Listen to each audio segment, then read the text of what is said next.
What's up, Bro Shot? What's up, world? It's Jeffrey Lyles welcoming you to another edition of Lyles Movie Files. Joining me as always is the one and only Jace. Bro Shot, how are you? I'm doing well. Got my Mandalorian, my last Mandalorian fix, so we're gonna see how long this lasts. But it's been good. So I've got my shirt, rocking it, and I see you got your ugly. Hey, Grogu can never be ugly. Okay, can't be an ugly Grogu sweater. Christmas sweater. It's just a Grogu sweater. It's too hot to be wearing this thing right now. But yeah, probably.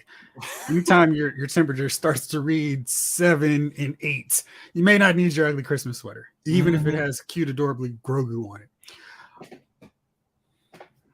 Yes, no, yes, no, yes. All right, well, let's talk about season 3. I feel like a lot of people, at least on my feeds, weren't loving this season.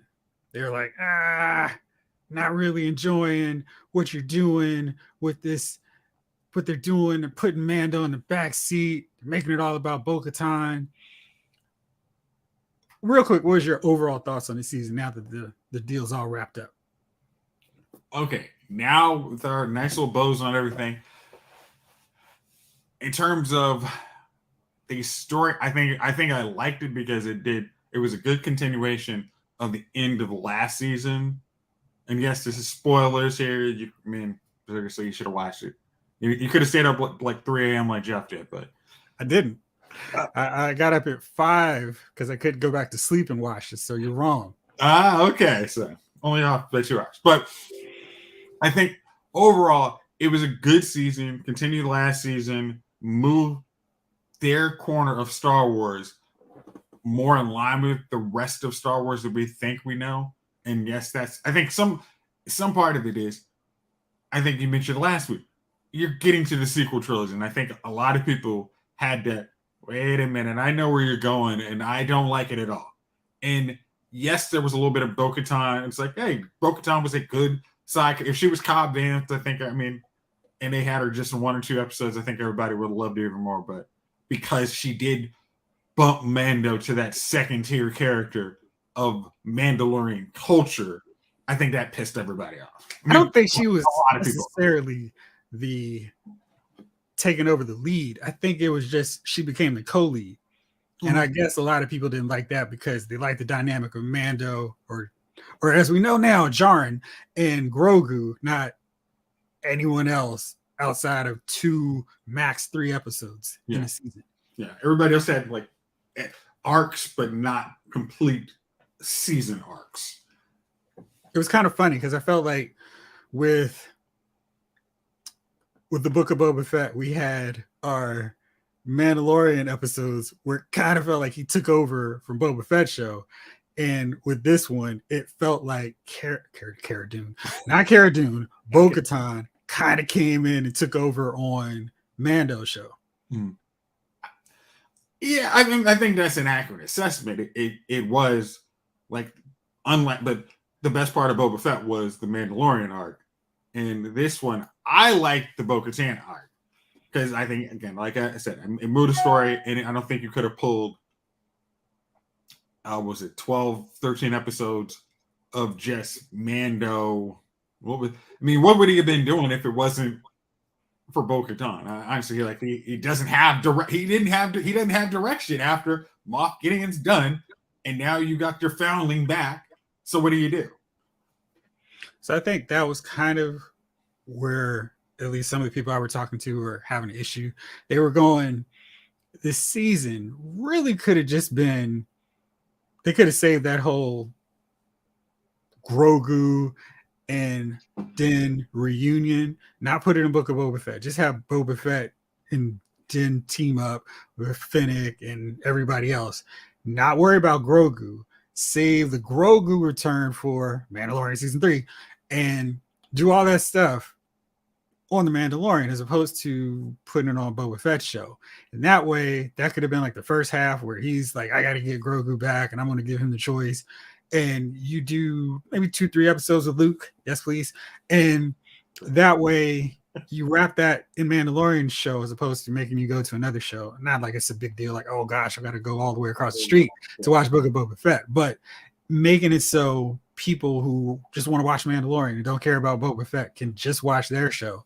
And then maybe 3 episodes you spend with Bo-Katan, where he's helping her get the Darksaber, like a lot of her arc you just put to 3 episodes. Maybe then you don't do that. Hey, here's Dr. Pershing and the traitor. Maybe don't put those in there. But I felt like that's where people who were having issues with this season rollout were kind of like, dude, we didn't get enough of Mando and Grogu. Okay. I want them. All right. I'll give you again, we're trying to create a connected Mandalorian, Book of Boba Fett, and yes, Ahsoka universe. Like you're trying to create the Favreau universe of Star Wars. You don't want to have Filoni. You don't want to have a show that basically doesn't connect to anybody, and then once it's all said and done, if you didn't have those Grogu episodes, I'm pretty sure most of us would have said, if you take those episodes out of the Mandalorian out of Book of Boba Fett, when it was all said and done, we'd all be like, yeah, you can pass on this. And he was dancing with Tusken Raiders. I know that much. Yeah. I mean, the Tuskens were the most interesting thing, and then they got wiped out in like 3 episodes. It's like, well, you could have been like rolling deep with the Tuskens or something. Like that would have been more interesting than your speeder bike gang of losers. So you need a hook for that Boba Fett. Like, okay, oh, this is Din Djarin's in this one. Oh, I'm gonna catch next week's episode because otherwise you wouldn't have. Oh, he's coming back in the season finale. Oh, that's cool. But you have to keep moving the ball forward. You can't just, it's cute and cuddly. If you had taken out cute and cuddly Grogu and had him at, let's say, the midway point of Mandalorian this season, everybody would have been pissed too. Because they would be like, wait, where's Grogu? I need my Grogu. I came here to watch, Mando and Grogu. I didn't come here just to watch Din Djarin and, Boba Fett, doing some bounties. Like, I didn't come here for that. I wanted to see cute Grogu. What the heck happened to Grogu? What does Din Djarin do if he doesn't have Grogu? He's just another random dude. Nah, that wouldn't have worked either. So I think something else that was interesting was that it was a little tricky for them to distinguish between Mando and these other Mandalorians. And it's like that Superboy, Supergirl thing where you got Superman, you don't really need these other ones. And they stopped making the main hero look as important and special. So I thought they did a pretty decent job of keeping him away from them on a lot of occasions and giving Bo-Katan some different, like her energy shield and using her jetpack way more than Mando ever does in the thing. Like she was using aerial combat, and you saw that with Koska and Axwos. They were doing that all the time. And Mando's just like, I'm just going to fire away at you and shoot at you until you go down. Deal? I also, his pure silver / platinum Beskar armor also made him stand out a whole lot. Everybody else had the designs and looked kind of drab, but his actually Mando's when he stood next to everybody, you're like, oh, that's Mando. He was nice and shiny. Yeah, it's other than as you said on loudesmoviefile.com. You said all Bo-Katan and all the others Mandalorian red shirts. It's that was basically a whole bunch of guys. Everybody looks like Kasi and Axwolf, but they take their helmets off and you're like, oh, I know them. And then the rest is okay, sure. Right. Good job. All right, so let's talk about this finale. So right off, I was having issues because I was like, wait. Now, in last episode, Paz Vizsla sacrificed himself to hold the door to stop the jet troopers from coming in after Bo-Katan and her crew as they're retreating. But all this episode starts off with these jet troopers coming hard, like they've been following them this whole time. And I guess I can stretch my imagination to go, they found another tunnel and started chasing them, but I don't see how they would have caught up to them because they had a nice head start. And then the jet troopers ran off another direction.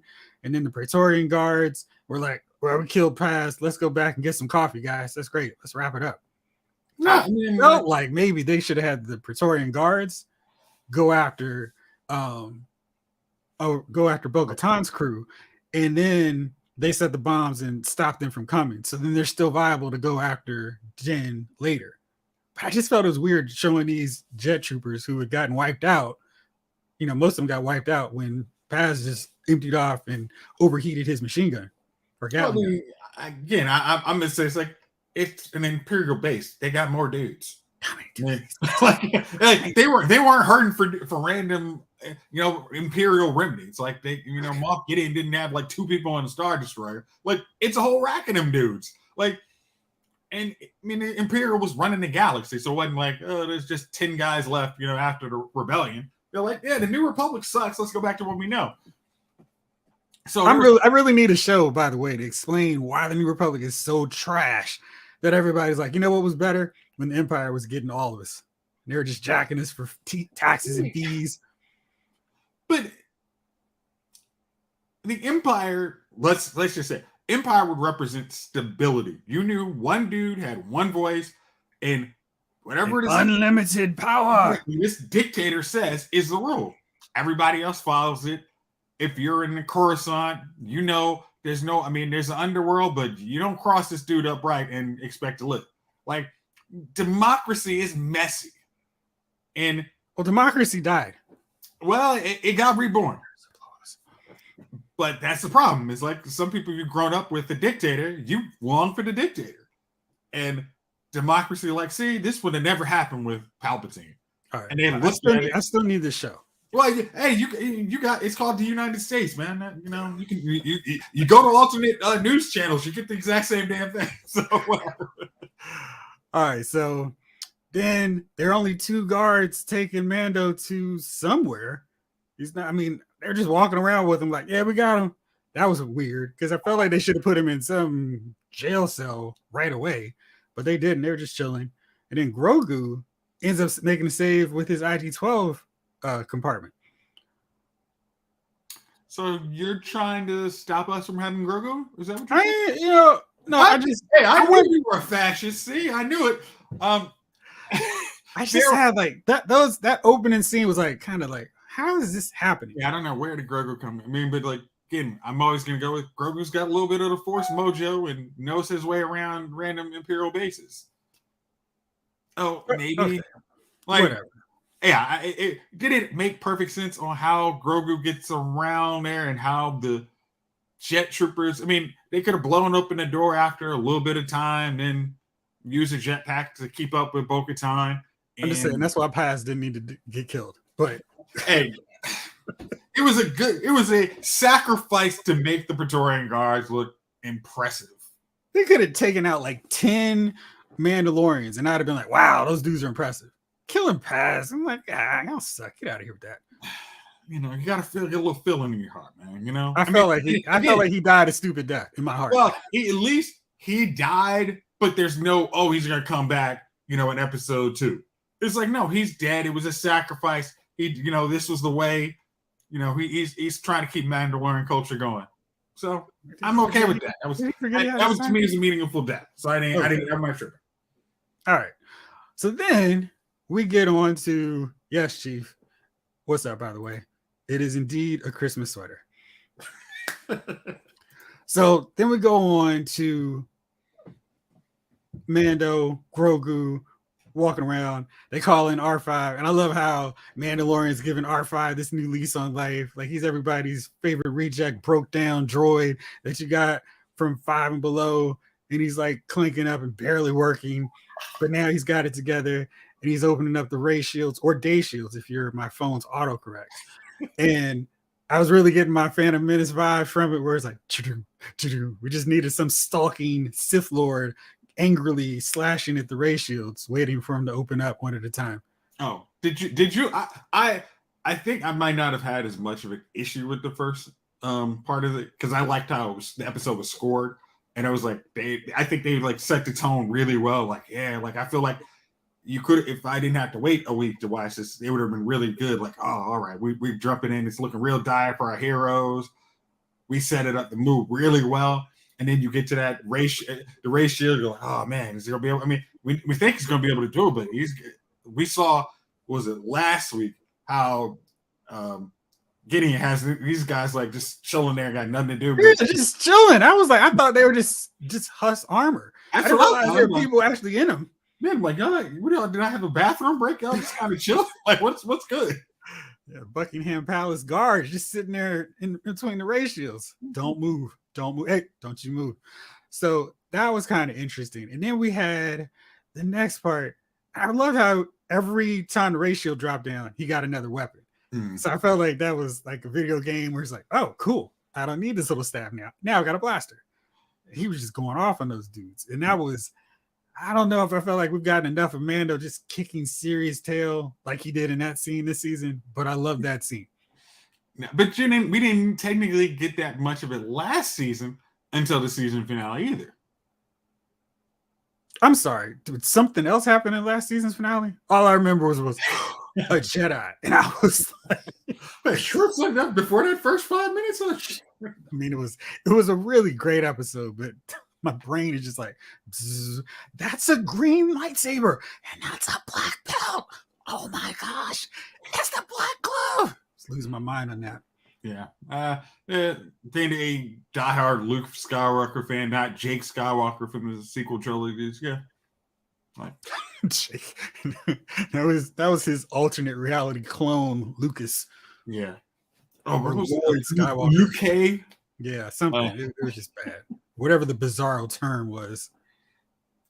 Yeah.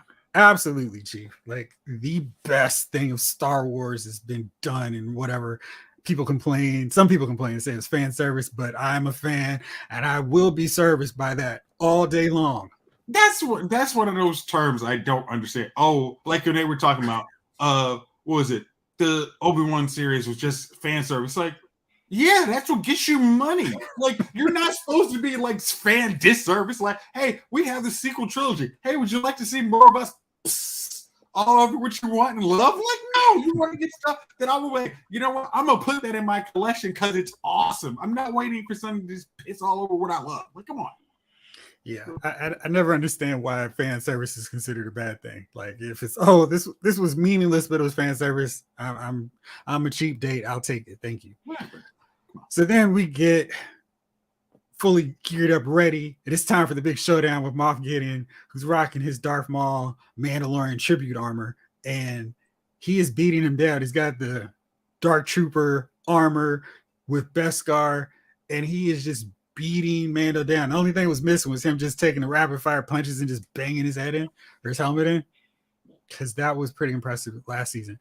But yeah, did you think that was going to be more of a fight? Because he just got beaten down pretty badly.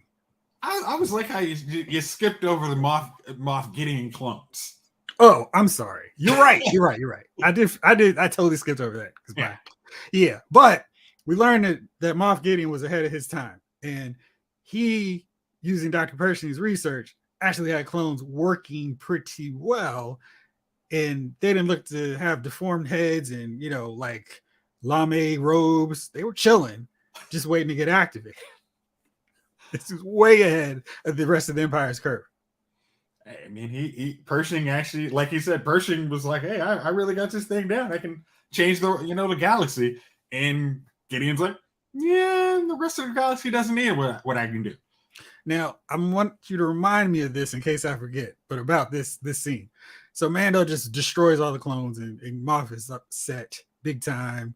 He's like, dude, that was my backup. I was about to upload everything into him and give myself the Force. He was going to go hard. He's going to be a Sith Dark Trooper Lord Moff. That was going to be impressive. He could put all that together. And maybe he'd call in somebody else. Hey, Luke, I need some help.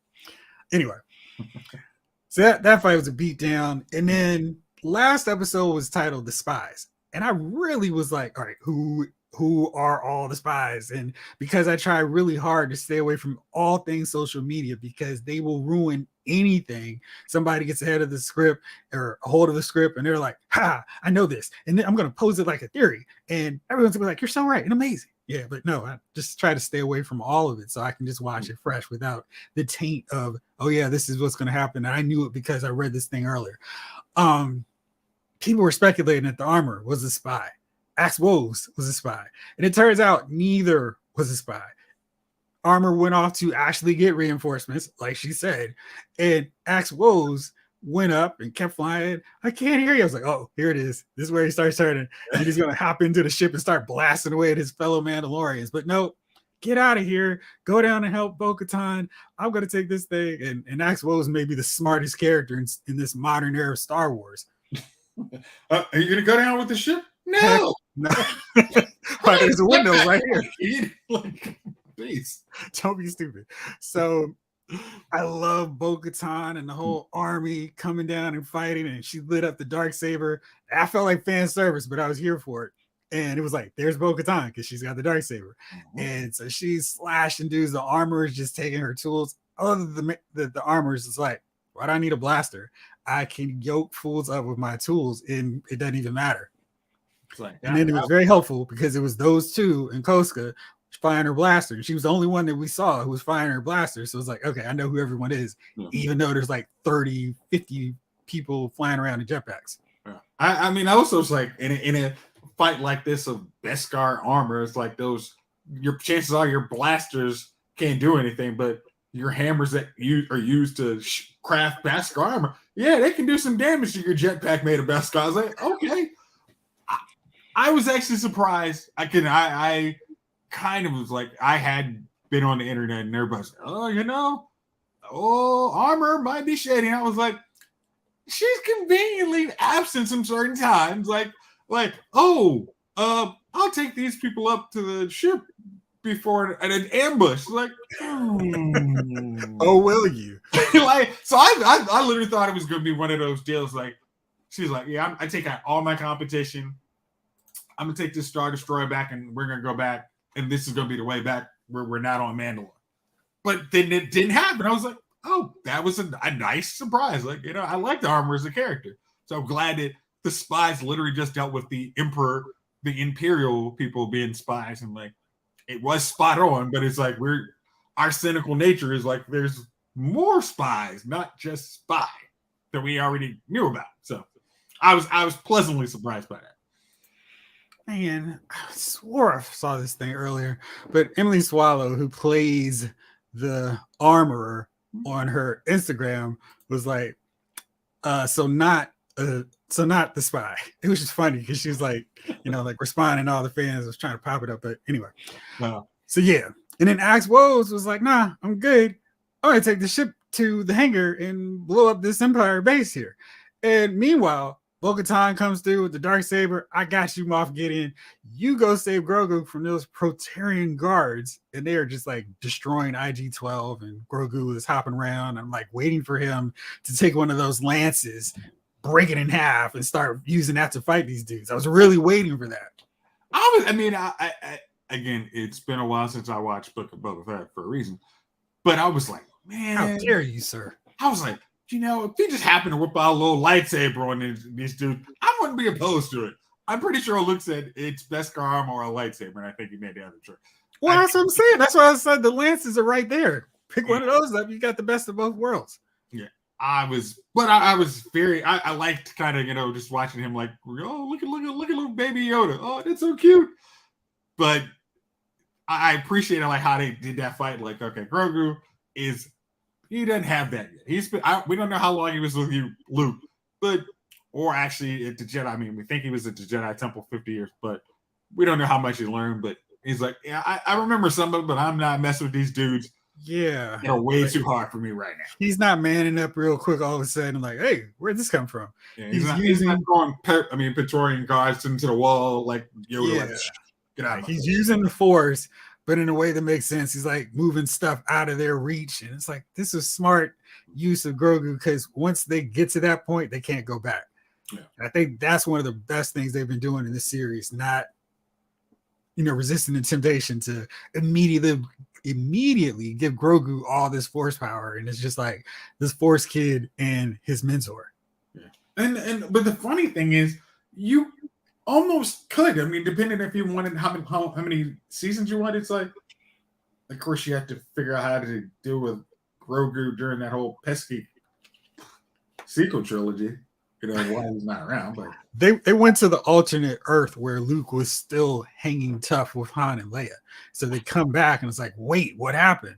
Or they encounter Marty McFly and then end up in the wrong world. Whatever. or Barry Allen, played by Ezra Miller, who takes them to the wrong Earth. There's so many ways to be a possible flashpoint. Yeah, sure. Yeah, there you go. So we got some workarounds coming. But yeah, so we got that. Bo-Katan has no success against Moff Gideon armored up. He destroys the Darksaber. And I was like, what the heck? And I felt like this show is crazy. And the Star Wars universe is so vast and so important. They make things like objects like IG-11 meaningful. I'm sitting up here, watch those little droids. R5, don't get killed. That was funny. And then so the Darksaber's then I'm like, do you know what you did? I'm like, of course he does. He's the bad guy. He did that on purpose. But I was like, oh man, you just ruined so much of Mandalorian history and lore and legend, you bastard. So that was pretty funny. Just like, oh man, this is real now. It's personal. I mean, it's like he uses Beskar armor to kill one of the biggest Mandalorian symbols. I was like, dang, dude, that was just mean. Like, that was quite petty. It's like, I mean, that's if you're a bad guy, that's what you do. You're like, oh yeah, I'm gonna crush all your hope, and and I'm gonna make you submit, and I'm gonna crush when you're done, everybody's gonna bow down to me because I'm gonna just have this hush of the man of the Darksaber. Like, yeah, I'm gonna toss this in the Great Forge. What are you gonna do, suckers? Yeah. So then, Axe Woes ends up being the hero of the day. which was not on my bingo card at all for this season finale, because the ship he crashes, burns everything, including Moff Gideon. Now here's that question I had for you. Well, I'm sorry.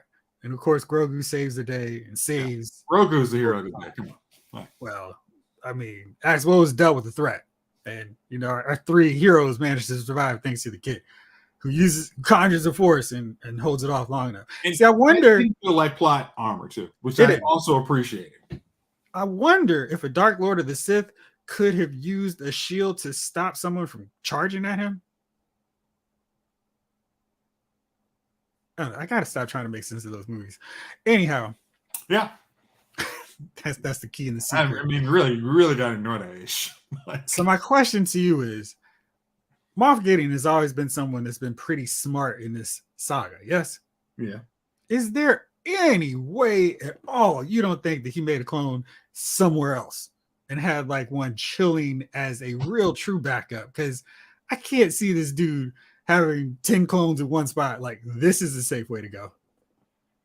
All right. Well, you've basically told the world this, and you basically stranded their people to make them say, hey, this place is polluted, it's poison, it's a horrible place. It's what's the word they use? Toxic. Yeah, it's toxic. So everyone should be afraid of this place. Nobody goes there. You've had run of this place for, let's say, 5 years. No, let's just say safely, maybe 5 or 6 years. Nobody's come sniffing around.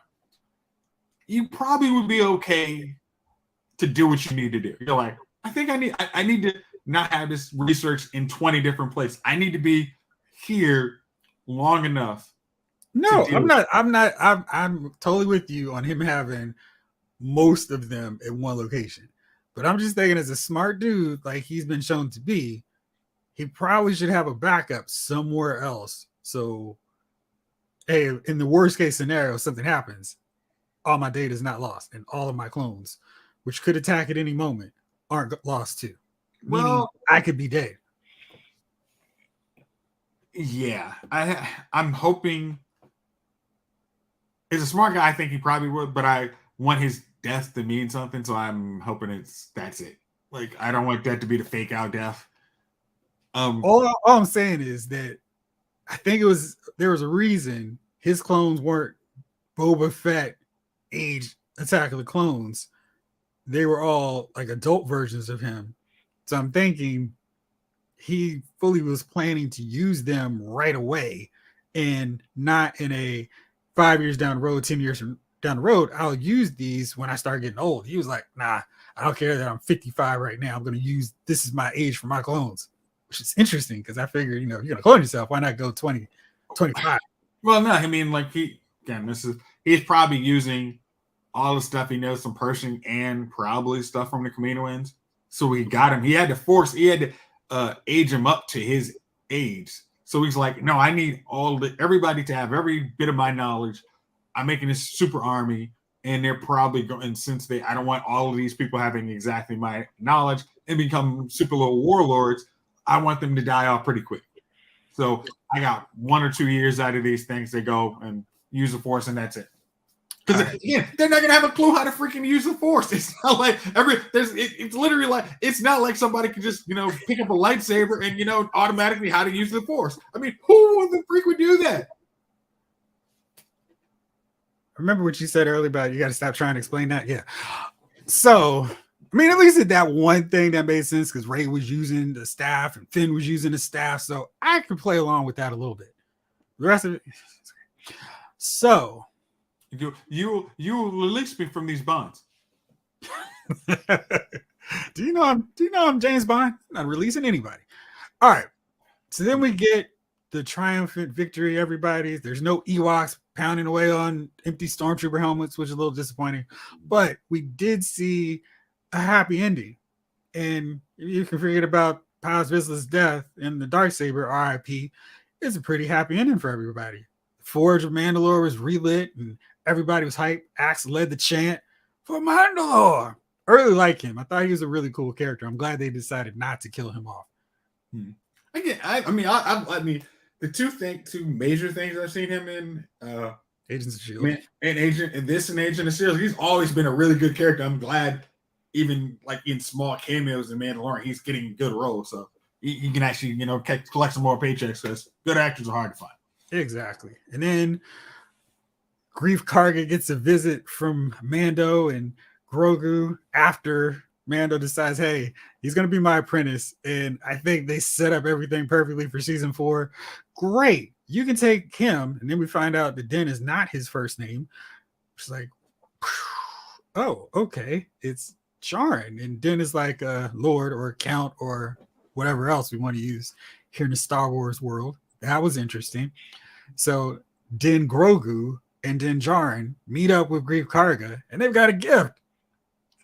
It's an IG-11, and he's going to be the new Marshal. So if you were hoping the return episode title meant that Cara Dune was coming back, so sorry. Still not here for it. Yeah. Really think it wasn't that hard to recast someone. I mean, but anyway. Maybe they'll figure out a way to do something with Cara Dune next season. But I was like, come on, guys. What are you doing here? She could still be here. All right. So then he meets up with Captain Teva, or he met up with Captain Teva. And we see Dave Filoni and a bunch of the other directors, Peter Ramsey just chilling there. And he's like, hey, I need a job. You need somebody to go after these Empire sects in the Outer Rim. Because clearly you guys aren't paying attention to it. Number one problem with this New Republic. You guys aren't paying attention to the Empire. Which a fledgling government wouldn't. They'd think, oh, we got to create all our systems, not we beat the big warlords. We don't have to think about them because we can't be on the war. Actually, they didn't beat them.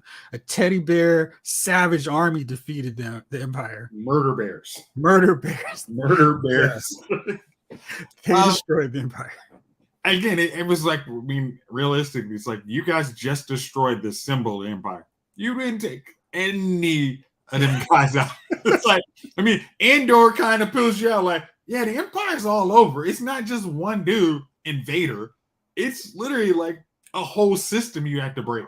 Yeah. And they didn't want to do that. It's like, yeah, we did. We beat the Emperor. Everybody loves us, right? They're like, this is too much paperwork. Let's just say we beat him and call it a day. So, or we'll have Tim Ryan, Tim Meadows, like, yeah, I don't want to push those data disks, so y'all have fun with them. Like, yeah. It's like you can already see how it's going to come crashing down. All right, so we got that. And then Grogu and Din are chilling at the little spot the Grief Karga set aside for all of Mandalorians. And they were like, nah, we're going to go back to our spot. We actually don't like this nice, serene place you've got. There are no beasts running around in caves coming to get us. No trap jaw characters trying to ensnare us in their bodies. We're good. This looks too peaceful for us. Yeah. There's no dragon beasts coming out of the water. No raptors swooping down and grabbing our kids. This is going to make us soft. We need to get out of here. Let's go back to Mandalore and talk to our construction crew. Find out what the budget is. Let's do this thing back together. But Din Djarin's like, yeah, I'm going to go chill back out on the ranch. And then Grogu's frog fishing. That was fun. And of course, something else you wouldn't understand if you missed Boba Fett. But I love the way that wrapped up. I thought there were some ups and downs with this season, but I really love the way this ended. What'd you think? Basically, I mean, I'm really, it's like, I want to say they definitely have areas to go after this season, but this almost felt like we could have wrapped it up as a series finale. It was like, because it basically was like, Moff Gideon was trying to steal Grogu's DNA so he could make clones that had the Force, and that story got wrapped up. Moff Gideon himself is wrapped up. He's not though. For what we have established, he's done. He's there's no trial. He's wiped out. There's no chance he would not have a backup. Yeah, like Mandalorian's a backer on Mandalore. It really seems like you could call it a series. I don't want that, but Jon Favreau has already said he's written all of season 4 already, so he knows where he's going. And they don't have a firm end date for the Mandoverse section of Star Wars. That Dave Filoni movie is going to be the culmination of that Ahsoka, Mandalorian, Book of Boba Fett, and whatever else they throw in there. But that does not mean that's the end of it. They're going to keep rolling and keep doing things. So maybe we have 5 or 6 seasons of Mandalorian. I mean, I'm not turning down good TV. There's not much of it these days, so I'm cool. But I just thought, like, wow, if you guys had almost before you knew your series was going to be a success, if you knew your end date, you'd be like, yeah, this would have been cool. Like I would say this, like, Supernatural went on for 15 seasons, but if Supernatural had ended after season 5, none of us would have been mad. Because it was awesome. I mean, it's like season 5 wraps up. You're like, dang, that was good. But it gives on 10 more seasons. And beside one bad season, which every show should have, it was like, yeah, I'm very cool with this. Like, thanks for the ride. But this really would have been that bow to say, hey, we gave you 3 really good episodes. 3 good seasons of Mandalorian. You cool with that? You've probably been like, yeah, we're cool. And what was the bad season of Heroes? I'm sorry, after season 2. Like, I'm sorry, Siler. Hey, after you've been a serial killer, hey, want to be friends with everybody? I think I might. Hey, yeah, speaking of that, we've got another writer's strike coming up soon. So get ready. That's why Jon Favreau was at the lab working hard already. Hey, that's what I appreciate. It's like, hey, I know this could go, so I'm cracking all my stuff out. The writers are on strike. The direct, everybody else, they're still here. But it's like always, it's like that was the bad point of so many series. I don't know of any show that I actually watch now. Like, Superman and Lois, and that's everything. I don't think I watched anything that isn't probably very well contained. That's because you're depriving yourself of the fun that is the Flash. I'm very disappointed in you by this. I'm sorry, as Dwayne said, why am I watching this mess? It's like I turned it on and left after 10 minutes and just left it on.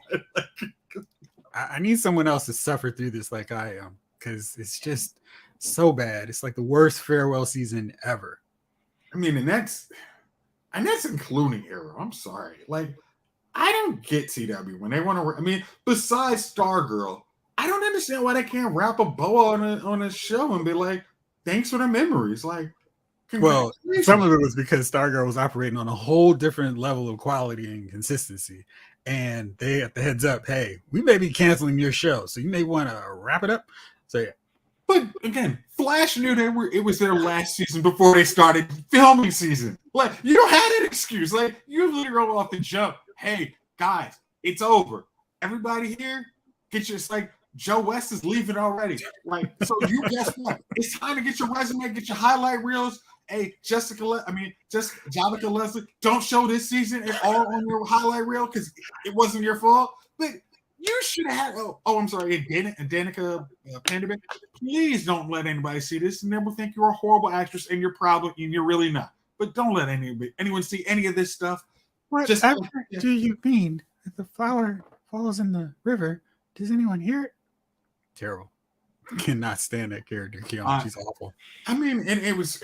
I think it was bad because we were like, oh man, Eric Williams, man, that's good, man. He's gonna help this show kind of get back. And it's like, it did for a while, and then all of a sudden, I don't know if he's like a break, or what, but it's been horrendous. Like, on a break. I mean, after what was it, Flash Sabers?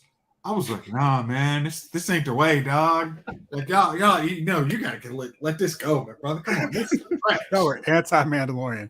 This is not the way. All right, as promised, we had to talk about this other show, and I have been a little bit behind the rest of y'all on our podcast crew text chain talking about Love Is Blind season 4, and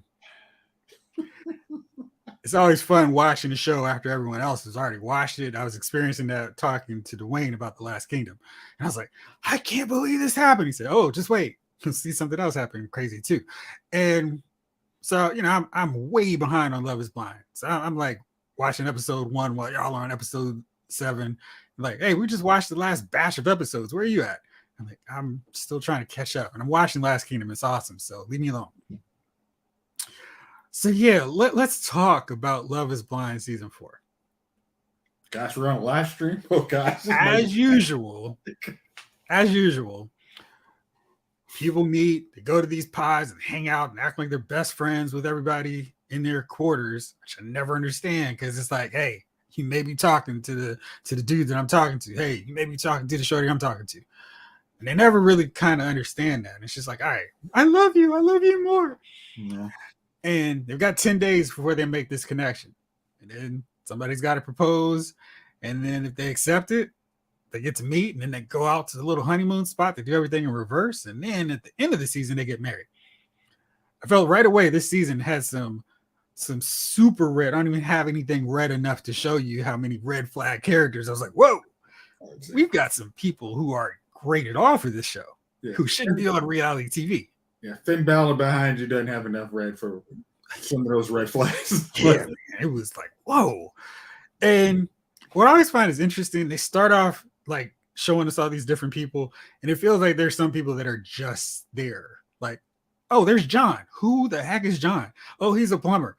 And then we never see John again. And it's like, okay, well, thanks, John. We appreciate your input talking to Marshall. What they try and do is like, hey, we're showing you we start off with a diverse cast.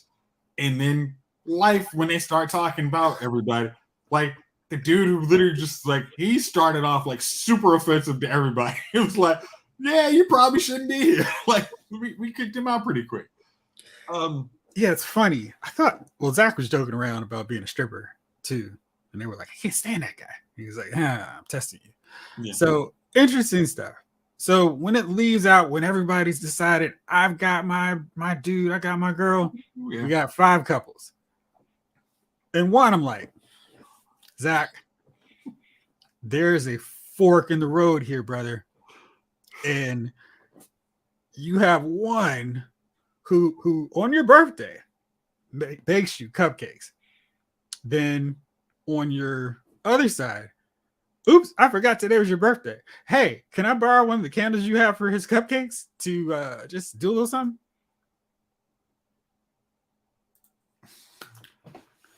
Yes. Well, again, when you have something very easy, it's like that demarcation line is like, remembers my birthday, because literally all we're going to be talking about is stuff that's going on in my life. So I'm probably going to mention like, hey, yo, it's my birthday. Like, geez, I'm going to be stuck in this pod, man. I wish I probably could be hanging out with somebody. I absolutely can tell you, I would have been telling everyone it was my birthday. They've been tired of hearing it was my birthday. And like Chief says, some folks were telling, I like leopard shirts and everything else, leopard socks, the whole deal. I always think I want to know what these couples are really talking about in these pods, because I feel like some of them are just like, well, you sound pretty or you sound hot. I think listening a little more, like, and I would jump back to the reunion, you could tell these people in the pods, like, not even like a little bit, like they're in there. As long as you're awake, you probably could be in talking to somebody for 10 hours a day. I don't know how you did I like it. how you said awake, because there seemed to be one couple that seemed destined for disaster. My boy Brett was pouring his heart out to Tiffany. I'm like, hey, this is how I'm really feeling. And she was snoozing hard. I was like, man, you have ruined it. Oh gosh. I mean, when I saw that episode, like, yeah, it's over, man. Brett, it's not even like you can see her going to sleep. It's literally like, at least if you heard her snoring, you'd be like, I know. all right, we can talk for like 3 hours, man. I can understand it, but like it was just quiet and just like, because I know like a lot of them say like if they're on a bad day, they'll just peace out the door and not say anything. So it's like, right. I thought it was like, oh, dude, thanks. Then it's like, hello, hello. Oh man, like waiting 5 minutes. Let me try this again. Hello. Yeah, it's like, but don't worry, Marshall saved the day. You know what? I think it's important to talk about this thing before we get into all these couples or whatever.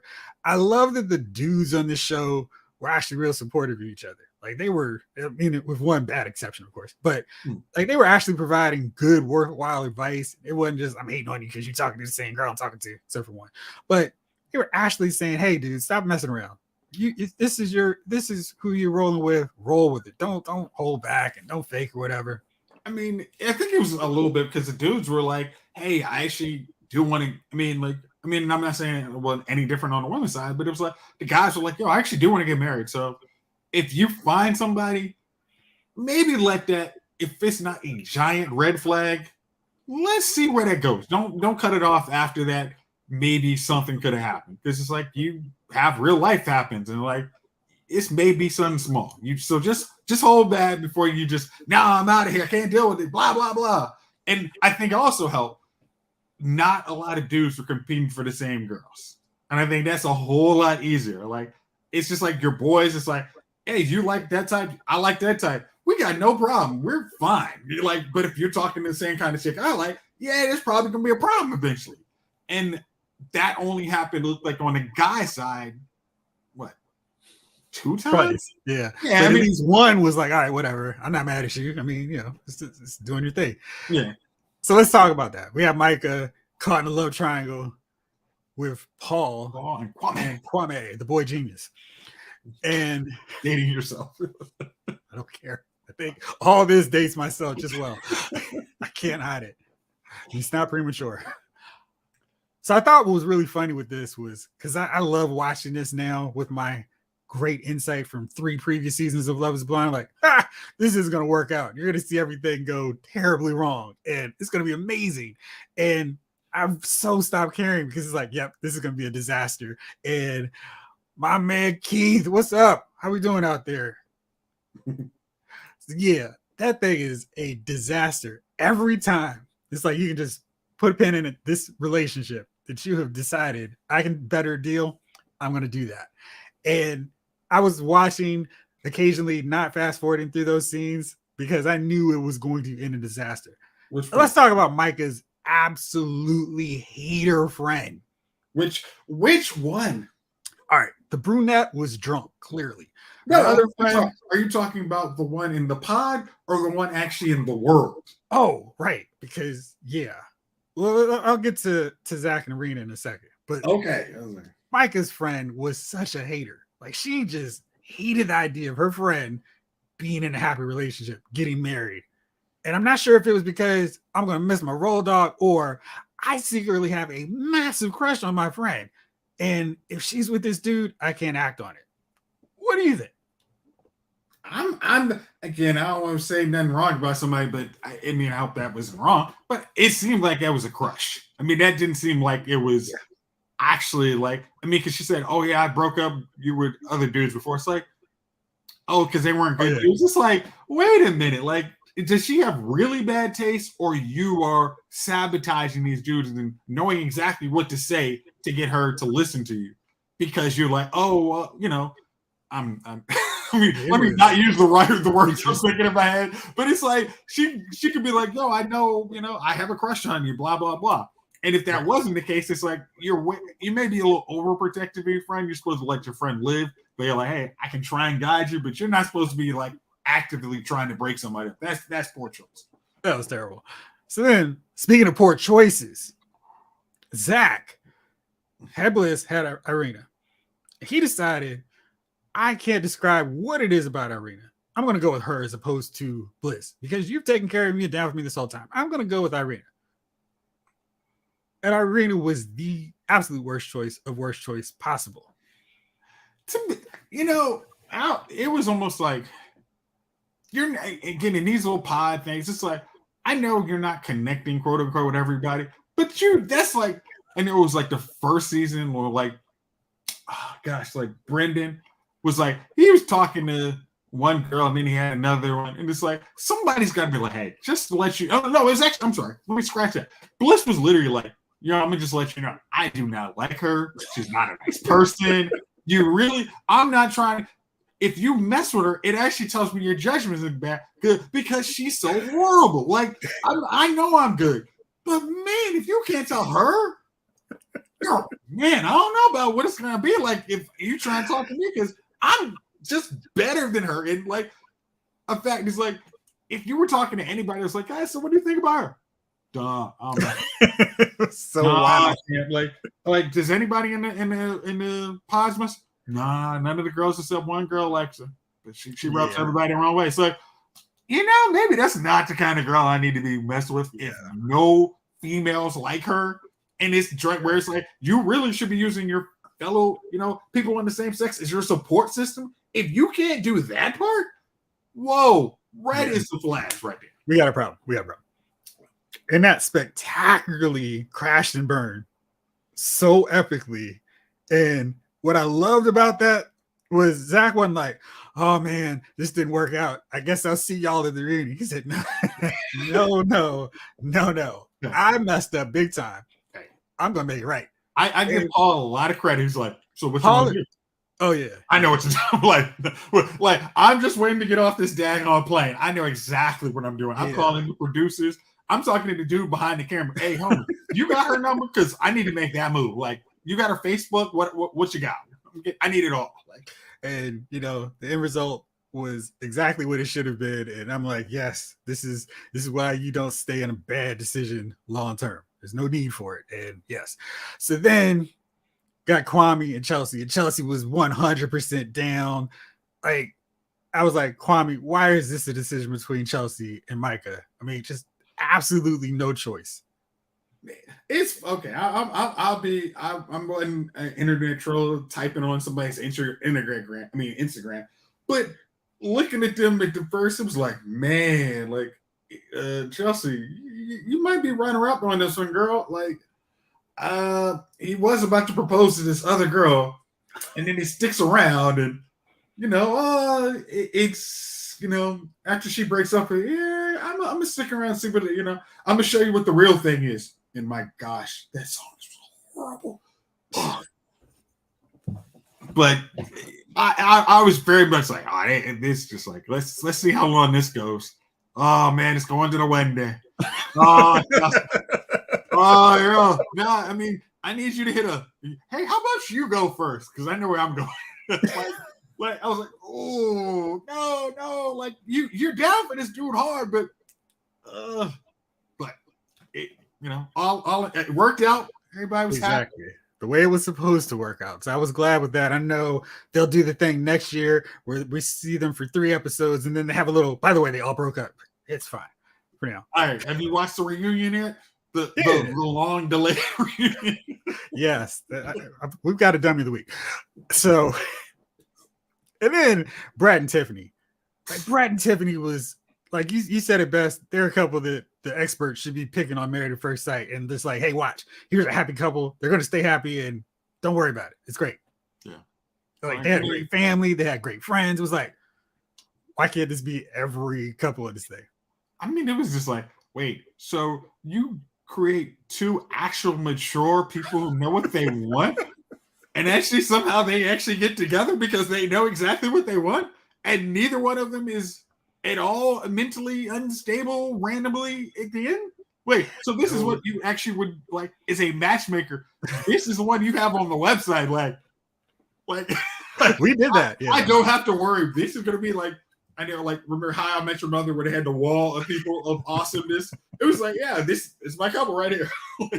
That was. Yeah. I was happy to watch their whole story unfold because like there's no way, there's no suspense needed here. I didn't need to, when I was fast forwarded through all the yes, I'm really excited about today. I'm like, nah, I didn't have to worry about that. I know this is my one. I can take everything to the bank and not feel worried about it. Oh man, they were such like a poker game, putting all the chips in. Like I got no problem. Like even when they try to hype it up, like there shouldn't be any surprises on my wedding day. My pants don't fit. That's about it. Like, literally about it. Like we need to act like there's some drama, so you're not gonna fast forward and then both go like, okay, yeah, they're going in. Let's go to the next, the people that maybe a train wreck. Yeah, let's just go to them. Like these guys, yeah, no problem. All right, now let's talk about Marshall and Jackie. Marshall was in love with Jackie. Jackie said, "Oh, he's a good man. I don't care if I'm not attracted to him, but I'll just have to work through it." I felt like Jackie wanted to be mature, but she was incapable of it.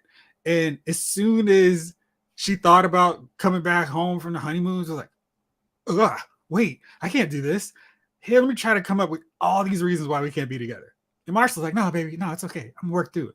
Here, I'll give you space to talk. And I'll work with you because you're a project, see?